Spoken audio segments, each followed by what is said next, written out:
morning, this Sunday Morning Futures exclusive: illicit narcotics that enter the United States through Biden's open border with Mexico do not stay at the Texas border.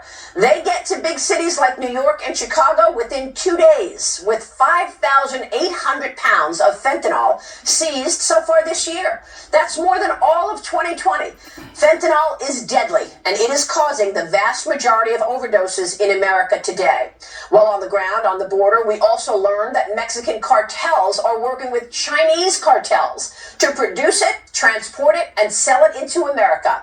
Sources told me the cartels are taking commonly used prescription drugs, such as Xanax and OxyContin, and lacing it with fentanyl, and it is proving deadly. I spoke with the Chief Border Patrol agent for the Rio Grande Valley last week. Chief Brian Hastings told me what his team has uncovered between the ports of entry, just at the border, and just since October at the Texas border. Wash. Those stats are very concerning for us. We've seen 70 pounds of fentanyl so far just since October, 100 pounds of heroin so far, 1,000 pounds of methamphetamine, 40,000 pounds of marijuana. Those are all in between the ports of entry. We're seeing large increases in these hard narcotics, which are going to make their way into the interior of the United States. And obviously we know the scary thing about those hard narcotics and what they do to our population here. And then later on, while on a Black Hawk chopper tour of the border with Texas Governor Greg Abbott and the head of the Department of Public Safety in Texas, Stephen McGraw told me that the agents on the ground at the Rio Grande are working closely with the NYPD to combat this massive flow of drugs over the open borders. Just this week alone, over 1,800 pounds of methamphetamine were seized along the Texas-Mexico border. So that's 1,500 pounds in the RGV, Rio Grande Valley. And when you talk about the impacts of elsewhere, the governor said, they're not keeping it here. It's not remaining in Texas. A lot of that's headed to New York and other cities throughout the nation. So we know, working with the New York City Police Department, that their major threat to organized crime is really no longer the Cosa Nostra, the Bonanno family, or Genovese. It's really with the Mexican cartels. Incredible. Joining me right now on this exclusive, the former acting administrator of the Drug Enforcement Administration, Timothy Shea. Timothy, it's great to have you this morning. Thanks very much for joining us. Assess the situation as you know it. Well, Maria, I think what we're seeing now at the border is a tidal wave of drugs coming into this country, and it's very concerning. Fentanyl and meth are leading the way on those, and those are the two most dangerous drugs. Fentanyl has seen an increase, 90% increase in the amount seized on the border coming into this country, and that's a tremendous amount. As you mentioned, pills, the counterfeit pills that are being laced with fentanyl and meth has seen 180% increase. That's 4.3 million pills seized at the border. I think a lot more is getting into this country. With respect to meth, you're seeing over time this go from a regional drug in the United States, where it was primarily in the West and the Midwest and Appalachia, to a nationalized drug where meth is showing up in areas it never showed up before.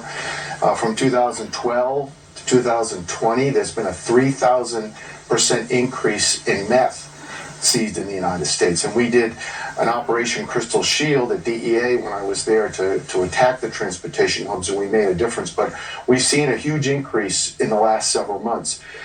In New York, for example, they've seized 3 times as much meth in the first 4 months of this year than they had in the entire year of 2020, and that's just a tremendous increase. In New England, where it was ravaged by opioids, is now seeing meth in large numbers. In fact, DEA officials in New England have called it meth country, which was never the case before. So you're seeing a huge shift and a huge increase in the amount of drugs coming into this country. Well, it's unbelievable that these cartels are taking advantage of America's wide open borders, which is what we saw last weekend when we were on the ground there. I know that in the past, like in the 90s, it was the Colombian cartels that were moving these drugs, Timothy, but it's changed now. You've got the Mexican cartels transporting it, and they're working in tandem, I'm told, with Chinese cartels. Tell me about that connection and what you see as what has become an enormous business for these criminal cartels. Right. 90+% of the hard drugs, particularly fentanyl and meth, come through the southwest border from Mexico. They're produced in Mexico, and there's a Chinese-Mexican connection here in two ways. One is they are responsible for helping produce these chemicals. So the precursor chemicals come from China and are imported into Mexico, where in clandestine labs the cartels produce industrial quantities of fentanyl and methamphetamines, and then those are imported into the United States. In addition, Chinese national facilitates the drug trafficking organizations by laundering the money. So you have Chinese nationals throughout the United States doing money pickups for the cartels and laundering that money back to them in Mexico. And this happens not just in the big cities that you would expect, New York and Chicago, but in mid-America. You're seeing money pickups occur in Wichita, Kansas, and Cheyenne, Wyoming, and other places around the country where Chinese nationals are operating as money launderers for the Mexican cartels. Unbelievable. We had a DEA announcement just recently on the biggest meth bust in U.S. history. That was in Southern California. And you see what's happening in terms of people in America taking these drugs, perhaps in some ways inadvertently, because aren't they now lacing commonly used pills with fentanyl? Tell me what they're doing in terms of the drug presses. They're turning it into pills, right? Yes, I think what we're seeing in some cases, in many cases where the cartels are importing pills into the United States, counterfeit pills. So they're pressing these pills to look like prescription drugs like OxyContin or Xanax or something like that, but in fact they're laced with fentanyl. And the danger there is that only 2 milligrams of fentanyl is a lethal dose. So it's a tremendous problem when you have these pills that are unregulated, that children or teenagers think they're taking a prescription drug, when in fact it's a counterfeit pill made in Mexico laced with fentanyl. And we have found in DEA analysis of pills that we've seized that as much as 25% of the pills that are seized in this country, these counterfeit pills, have lethal doses in them. And that's an incredible amount of lethal doses. That's unbelievable, because I know high school kids and college kids are buying this stuff online. They think it's one thing, but in fact, they think they're taking Xanax or Oxy or even Adderall, but in fact, it's laced with fentanyl. Is that right? Yeah, and that's exactly right. And one of the toughest things, it is Mother's Day today, and I want to give my best to all the mothers out there, including my mother, Jean Shea. But I think what really was tough for me to listen to when I was administrator was the parents of these kids who took pills, like you mentioned, that thinking they were Oxy 30s or some type of prescription drug, and they had a lethal dose of fentanyl in them, and the next morning they're dead in their bed and their parents find them. That's just heartbreaking. And if you think about what the volume of is happening here, you mentioned the amount of seized this year. 1 kilogram, well, it's about 2.2 pounds of fentanyl, contains 500,000 lethal doses. So this is a very powerful drug. It's nothing like we've ever seen before. It's 50 times more powerful than heroin and 100 times more powerful than morphine. So we're being flooded by this, and it's really and DEA has mentioned this twice in the last week. It's a threat to the national security of the United States. We have plus 90,000 Americans died in the last 12-month reporting period, according to the CDC, from overdoses. 60% increase in synthetic opioids, which is fentanyl. Yeah. And that's as many Americans as died in Korea and Vietnam wars combined. And they're dying from a threat that comes from out of the country. That's right. And that's why it's a national security threat. I'm glad you made that point. But, Timothy, the Biden administration does not want the mothers out there to understand the severity here. We actually invited an official from the Drug Enforcement Administration to come on with you. And we thought we would have a conversation, the three of us, but Biden's DOJ squashed it.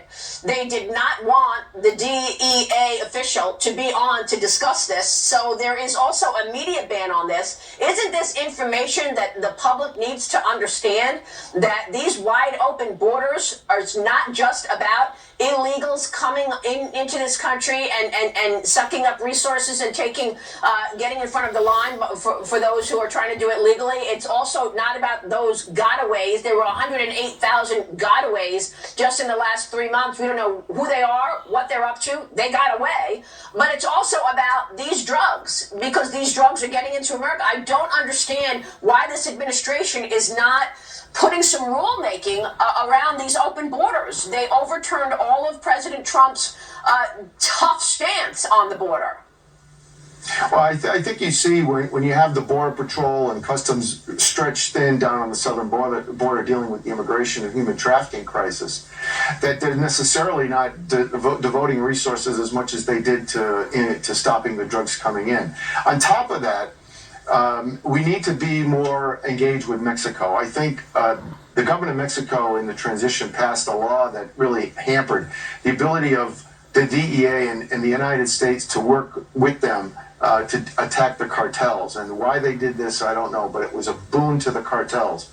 And it's basically what DEA has described as unraveled our ability to interdict these shipments coming into the United States, because we're not working effectively with Mexican law enforcement like we did before. That has to be addressed at the highest levels. And I think if we do that, we're going to be able to more effectively deal with these cartels, which are operating with impunity inside Mexico, indeed into the United States. They're in all parts of the country, and their reach is very wide. Well, it's a really good point that you make. We used to have a much closer relationship with the authorities in Mexico, so you saw it coming. You knew when a big shipment was on the way, so you could get in front of it. But this administration overturn that as well, so we don't have that kind of information flow. Timothy Shea, we will certainly keep a spotlight on this story. We so appreciate your time this morning so that we can educate the American people about this very important story. Thank you, sir. Thank you, Maria. All right, we will see you soon. Timothy Shea joining us.